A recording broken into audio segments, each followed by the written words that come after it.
it's not about having elaborate systems or trying to be Amazon. It's really about trying to be to reduce the friction so people enjoy the transaction process of buying from you. Why do growing businesses go broke? Welcome to the Profit Answer Man podcast. I'm Rocky Lalvani, and I help 7- and 8-figure business owners scale profits and cash flow while working less. Every week, we dig into proven methods like the Profit First system, other cash flow strategies, and real execution. No accounting jargon, no fluff. If you're going to be the backbone of America, creating jobs and serving your mission, you deserve to be well rewarded. We're Profit First certified professionals. If you want the masterclass, check out episodes 2 through 13, including Mike Michalowicz, where I break down the entire Profit First book, chapter by chapter. If you want, grab your free copy of the Profit Blueprint book at ProfitComesFirst.com and start making profit a habit today. You built this business to serve your mission and your freedom. Let's make sure it pays you back. We also offer strategic tax planning and preparation to help you keep more of that profit. Now let's dive in. If you found me through Profit First, welcome. But that's just one tiny tool in a much bigger toolbox of what we do. This show isn't about accounting. It's about building a better business so you can build a better life. That means more cash flow, increased pricing, the decisions that keep you up at night, the employees, the stuff that your CPA refuses to answer the phone about, your spouse who's tired of hearing, and the other people around you who just don't get what you do. You're in the right place. These are the problems we fix for business owners. Many of the very things that you hear about on this episode. You want help? Get on my schedule. Today, we're going to talk about a topic that isn't talked about enough. You notice that your volume's flat, and yet you don't know why. There's no single account that left. People are still ordering, so what's going on? Your best customers might be quiet quitting on you. Not the way employees do with a resignation, the way buyers do. They keep the account open. They still pick you up when they need something. They talk to you, but some of their business is shifting away to somebody else who made it easier and simpler to buy from.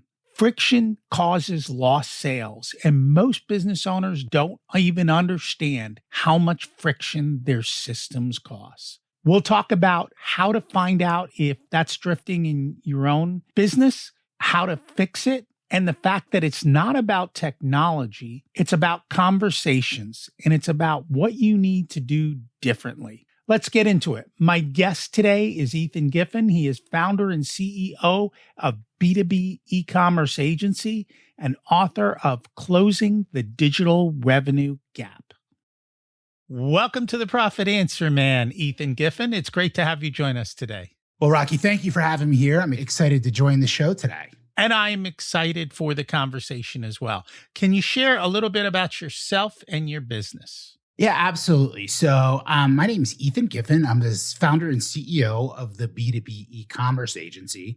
And we help mid-market manufacturers and distributors that want to create private buyer portals or digital revenue strategies for their customers to buy from them.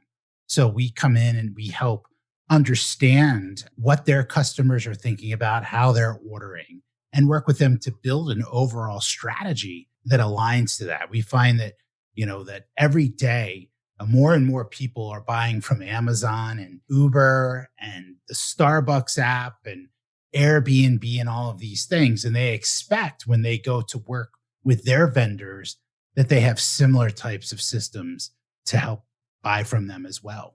So these big companies have spoiled our customers.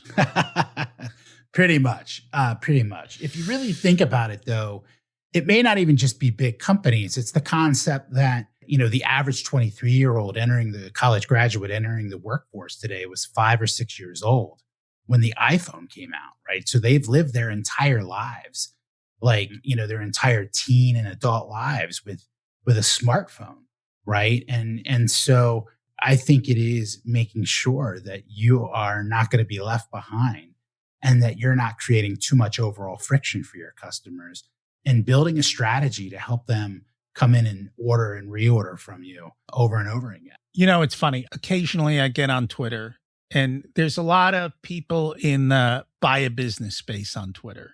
Yeah. And the meme is always go buy a company in the trades like an HVAC or whatever and replace their fax machine with digital ordering and you'll make millions of dollars just bringing technology into the space. Now, yeah, maybe not. Are you a private equity? It sounds exactly like what private equity is doing these days. That is what they're doing, and that makes sense. But the way they make it sound on Twitter is just replacing the fax machine is going to solve all the problems. You still got to run the business, and that's the part they seem to forget is all the rest of the things that have to occur, and the transition from sending faxes and being successful to getting your clients to use a different way of doing business with you. The other thing is I've noticed is I think more and more people don't want to get on the phone and they want to just do things without conversation. Although I think that game is changing and I'd love to hear what your thoughts are. The leading edge of AI is now we can't tell what's real, what's fake, what's a true website. People want to go back to human connection. And so maybe we're going to go back to that. I don't know. Oh my, there's so much wrapped up into literally what you just threw out there. And I joke, but private equity is going around and buying up multi-generational manufacturing and distribution businesses and trades businesses, and then stacking them together and figuring out how to leverage technology to reduce friction in the process. And while that may not always have a happy ending, I do think that it is something that you need to really start to think about as we're starting to see generational shift in these businesses. And so, it's not just about it's not an overnight thing. These are challenging and difficult things to do. But let's say you're a, $50, $75 million, $100 million, sixth generation, fifth generation manufacturer. It's you're up, you're the next generation, you're 45, 50 years old, taking charge of the organization. And you have customers that buy from you on an ongoing basis. And they're literally filling out spreadsheets or scratching on sheets of note paper and taking pictures of it and texting that to a salesperson. And it's like, why not figure out how to reduce the friction? I believe Gartner did a survey and it was like 57% of B2B buyers would prefer to not talk to somebody on the phone for every transaction. And so what we try to do is come into the organization, and it's not about technology for us. It's all about alignment.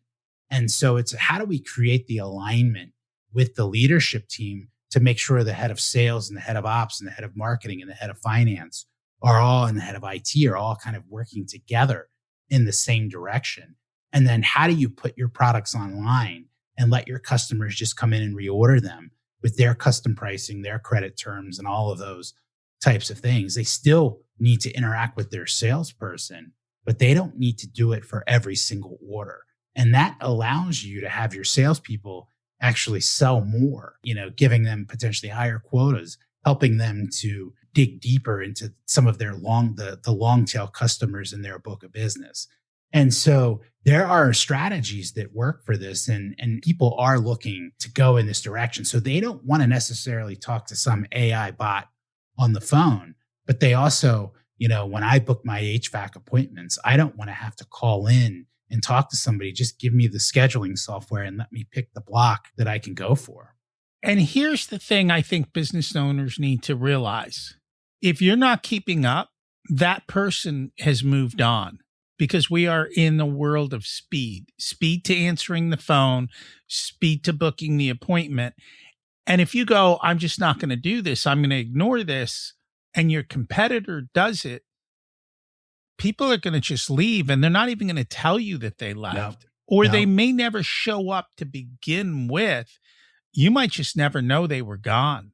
And that's the problem. It's the fact that you don't hear the noise. It just doesn't occur. And then you're like, why is my marketing not working? It's not your marketing. Instead, it's kind of just a pain in the ass to buy something from you. You know, I love to make pizzas. I've got a pizza oven on my back porch, all wired into the gas, and it's just a fantastic thing. And I love making pizzas and serving people like that.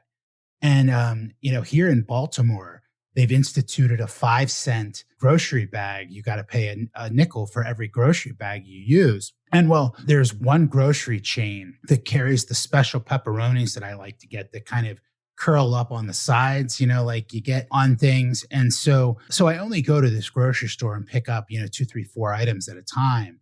And I'm always excited about that because I'm going to be making pizza. And one of the biggest problem with it is that while most of the grocery stores in Baltimore, when you go to self-checkout, they say, how many bags, even at Lowe's, even at Home Depot, how many bags did you use today? 0 to 5. And you pick on the screen. Well, this grocery store locks the bags up in this big center aisle cabinet.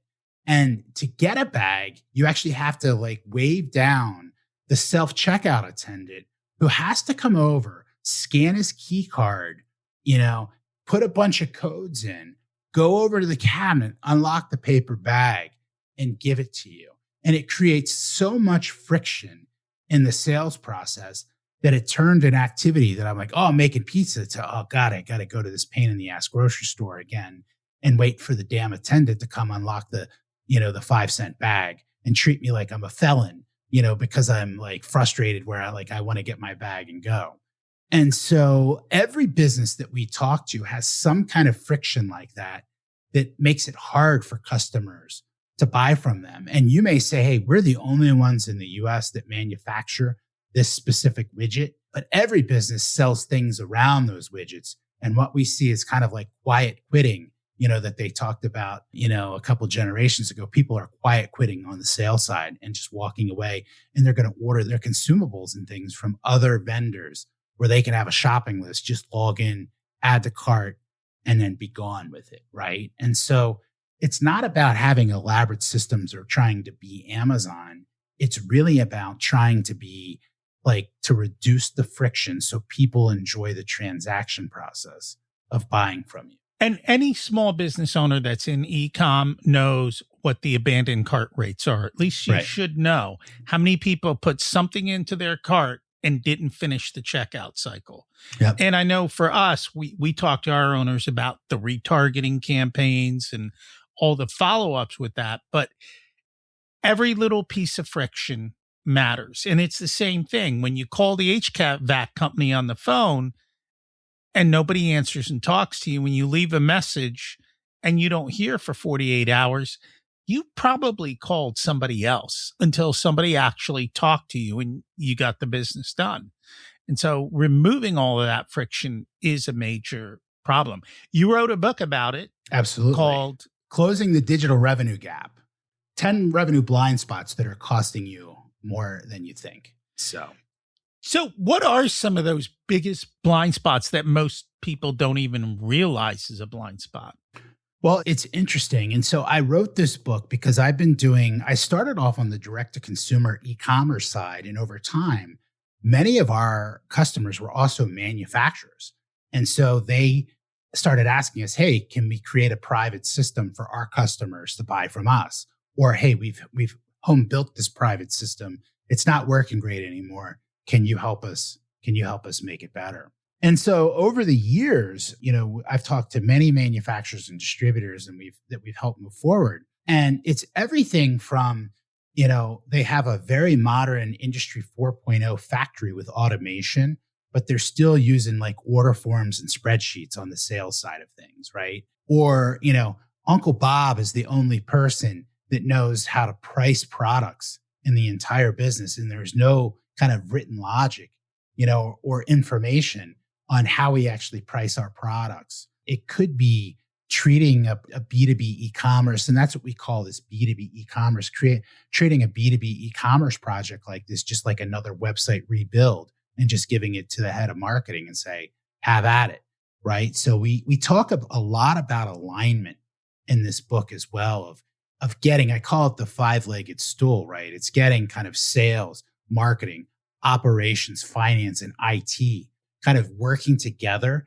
to build a true digital revenue channel within an organization.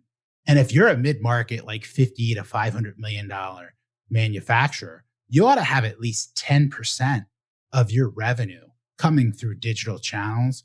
And for many folks, it's much higher than that. And so that doesn't mean you're taking away from a salesperson. Again, you're actually keep making your salesperson, they still get commission and credit when their customers order through these online systems. It's just a heck of a lot cheaper to do it this way. It's an average of $5 an order through an e-commerce platform, and it might be $50 in order to go through the call center by the time everybody touches it. And so, it's efficiency, it's optimization, it's reducing friction, and quite frankly, it's just making your customers happy because they can kind of go about their day, much, much faster there. I just booked something the other day. I went in for a treatment at a new place, and literally the amount of friction to get through booking an appointment was ungodly. Had there been another place, I would have gone somewhere else, but it was the only place around that did what they did. And I went in, I'm like, who built your website? Because it's atrocious what you have to go through to do that. And people don't realize that's the other thing that's funny is a lot of these people don't test their own systems. No. And so they don't even realize how difficult they are to do business with. And that's a big part of it. It's a big part of it. It's a huge part of it. As part of our process, we bring all of those 5 parties into our studios in Baltimore and do an immersive 3-day discovery session with them. And we ask the CEO to come, and they'll often push back and say, I don't have time. And I'm like, listen, you're a $130 million company. Like a 15 or 20 million isn't a 15 or $20 million revenue channel worth a day and a half. We try to get them in for the first day and a half of your time to come set the tone on that. And then they're like, I didn't think about it like that. And what happens is that we start to get into these friction conversations, and often they have no idea how difficult it is. The CEO or leadership have no difficulty. You'll have the customer service person, that's been there 20 years start rattling off of all the things they do. Or they get into this kind of hero syndrome where there becomes heroes in the organization. But all those heroes are actually doing is overcoming significant kind of friction in the process for your customers and helping them to kind of just get an order through. And so I feel like you're wasting like your hero revolutions on things that just should be like common daily table stakes of like good ways to do business. And so, with kind of workarounds and, all of these kind of things that go on in just businesses, there's, every manufacturing and distribution business that's got some age to it has somebody that knows everything that's going on there and has been there, 20, 30, 40, sometimes 50 years with that. And, all of it's in their file cabinet in like a drawer in their desk or in their file cabinet or sometimes in their brain. And you just can't scale and grow, that way. And what's going to happen is when private equity comes to buy that business, right, they're going to take that and they're going to stuff that into a greater portfolio of somebody that already has that infrastructure. So you're getting much better multiples if you have those types of systems. And your customers are just going to be happier. I know you keep calling them the hero. I call them the arsonist. More often than not, they're the people who create the friction and the fire and then go, look what I solved. And that tends to happen a lot within organizations. And people don't realize that until you start to build a system and realize that it's job security for them to make it this difficult to do things. And you have to be clear on that. Absolutely. Absolutely. I think that, again, you shouldn't celebrate friction, right? You should celebrate like fixing and optimizing that. And that's the key. How do we remove the friction to make things flow? So who becomes the oil in the company that keeps the machine moving at top speed and without any hiccups. That's part of the problem. And it doesn't matter the size of the business, but more often than not, the owners are always too busy to actually work on the business and to be able to make sure that everything is done correctly in the way that they want it and setting that tone and so forth. Do the CEOs usually capitulate and show up, or have you had situations? Okay. Yeah. And I think they're all, the conversations become interesting, right? And I think what becomes apparent is there's definitely a couple of areas that hold these kind of projects back, right? And it's sales not being invited into the conversation. Somebody saying, hey, this is a great way to bring the commission back to the house. No. Your customers are not going to use this if your salespeople don't reinforce using it, right? So you can increase your salespeople's quotas, you can increase their territory, you can do more with less, but sales has to get credit for the items that get bought online the same way they do over the phone. And then you've got to figure out the catalog. Generally, the catalogs are very messy and they're not for human consumption. They might be in an ERP system, but a bunch of kind of internal acronyms and other information, and not have the full data like you would on a product that you go and get off of Amazon. And then so that the catalog is big. It's the alignment, it's sales, it's the catalog, and then it's the ERP system. And so generally, maybe they have got an out-of-date ERP system or someone that's kind of creates roadblocks within the organization to prevent others from creating change. So it really is it's an alignment and change management issue, and then technology second. So we've got we think it takes about 3 years to go from 0 to 60, basically, to go from nothing.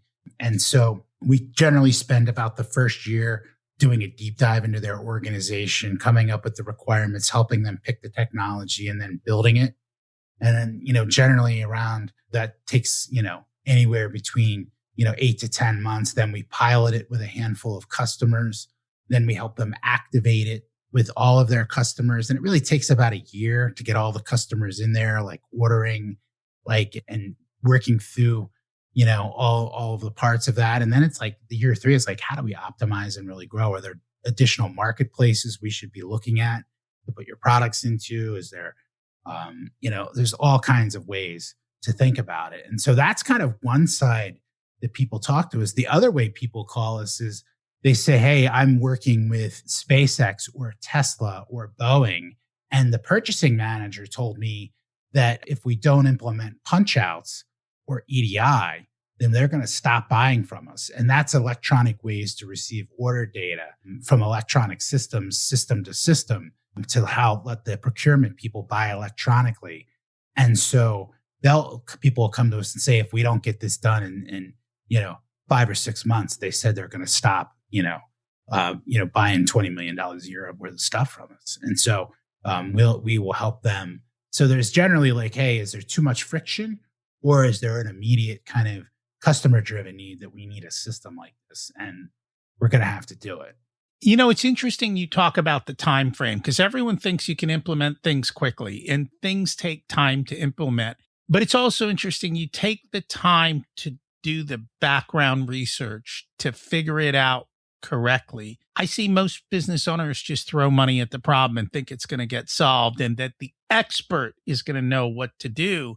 They're not experts in your business. They're experts in that system. Yeah. But if they don't understand your business, they can't adapt that system to you. And that's kind of one of the bigger problems that comes up is how do you make sure that you build it correctly and you put the time and effort. This is a big thing that's coming up with AI because everyone thinks AI is going to solve the problem. And what I'm starting to hear in the larger organizations like you're talking about, if they don't have systems and processes in place already, AI is amplifying chaos. Yep. And it's turning it into bigger chaos. So no matter the size of your company, you have to have your systems and processes in place. The earlier you do it, the better the buy-in. Because what's happening in these companies is they've gotten a little bit larger.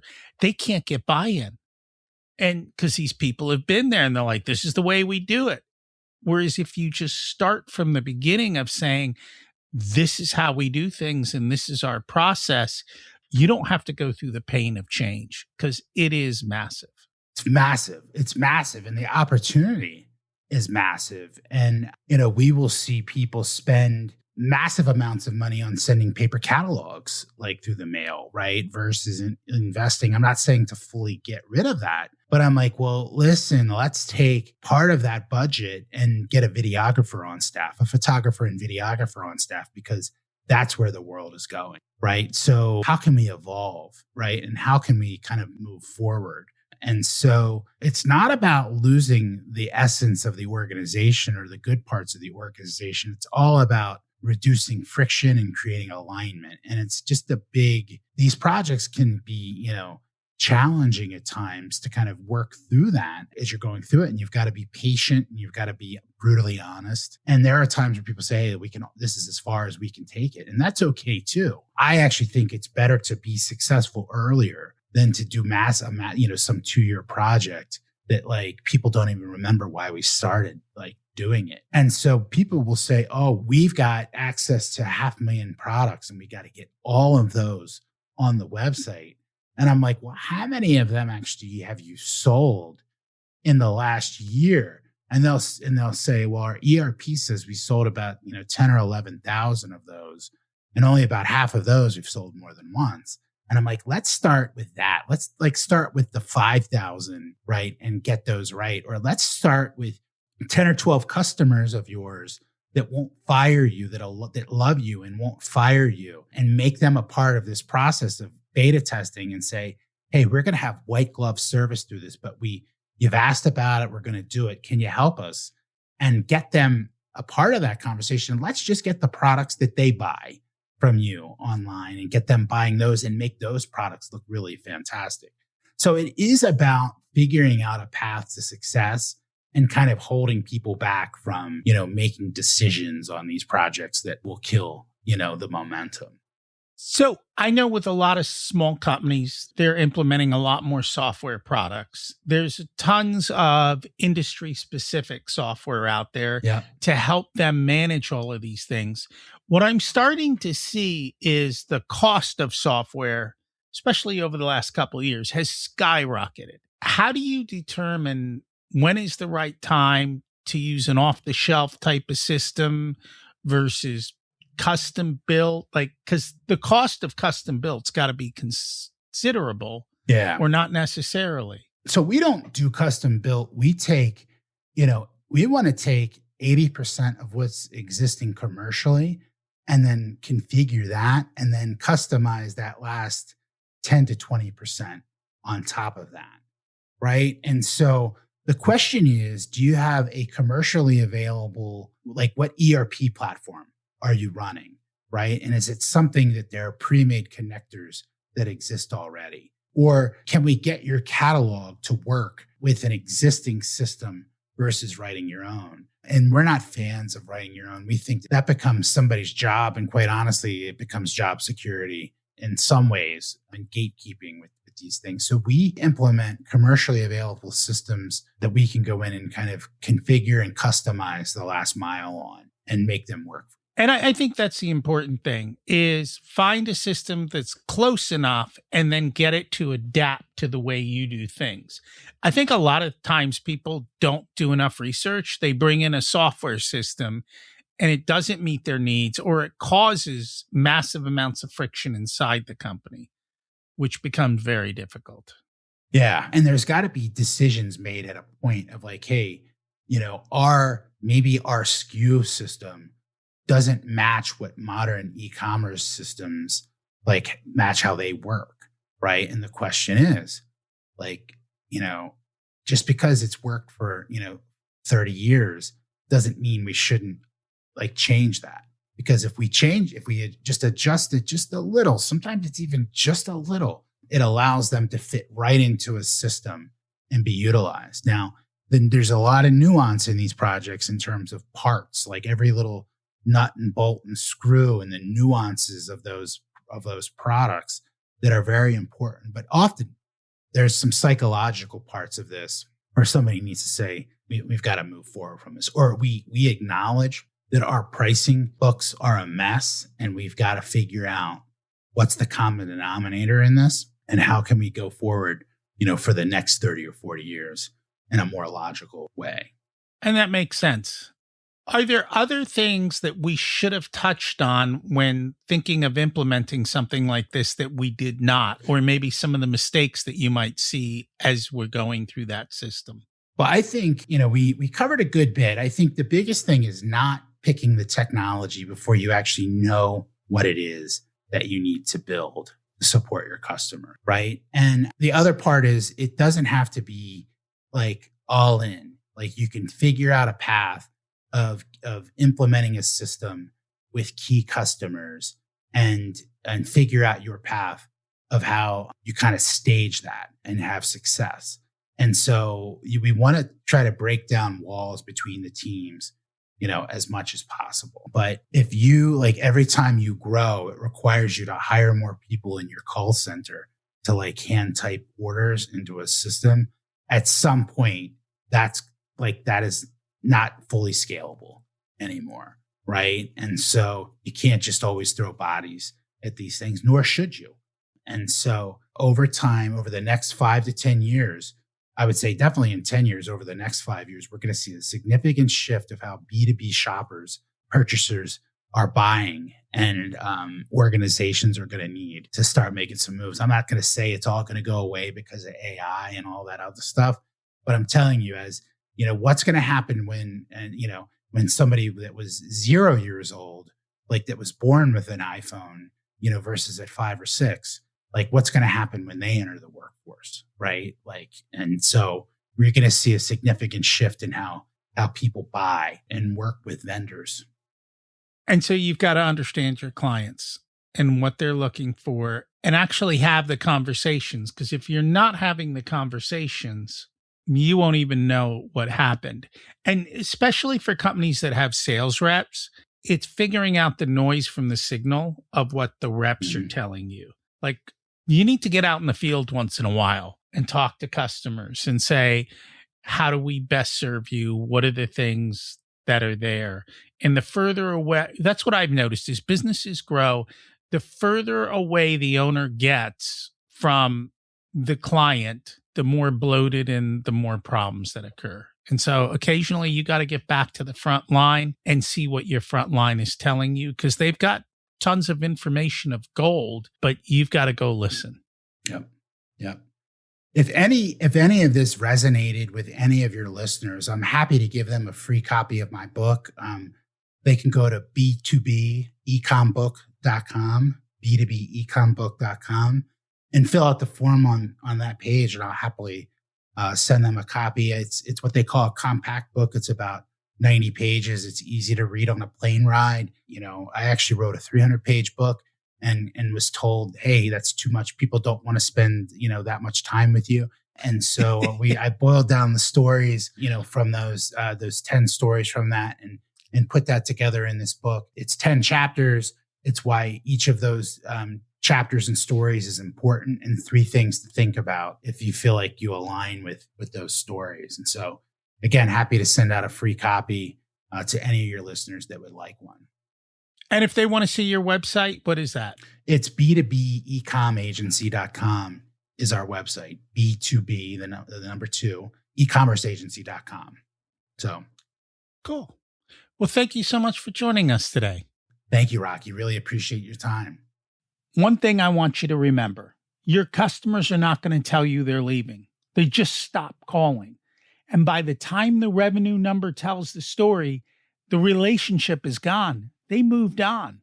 Pull your order data from the last 18 months. Find your top 20 accounts. Look at their order frequency, not just revenue. If 2 or 3 have gone quieter with no explanation, you know exactly what to do about it. Maybe you just need to take a look at your abandoned carts if that's the kind of business you have. Maybe just test out your systems. How easy is it to buy from you? You'd be shocked at how hard it is to buy from certain companies. If you want, check out Ethan's free book. He'll talk to you more about this in further detail. If you need help, reach out to me. This is part of what we do for our clients. Tired of scaling and growing beyond your cash? Ready to end the cash flow roller coaster and build real wealth inside and outside your business? We should talk. I serve 7 and 8 figure mission-driven business owners increase their profit and cash flow while working less. We help you build the businesses that run without you, so you work less and make more. Book your discovery call today. There's a link in the show notes. You'll work directly with me as your Chief Profitability Officer. If you're a 6-figure business owner, check out the Profit Blueprint program at ProfitComesFirst.com. It's your guided path to mastering your numbers with my assistance at an affordable investment for your revenue. Check out my other podcast, Richer Soul. It covers leading yourself and building the ultimate life in business. There's also a link in the show notes. Thanks for listening to the podcast, where revenue is vanity, profit is sanity, and cash is king. Have a profitable week.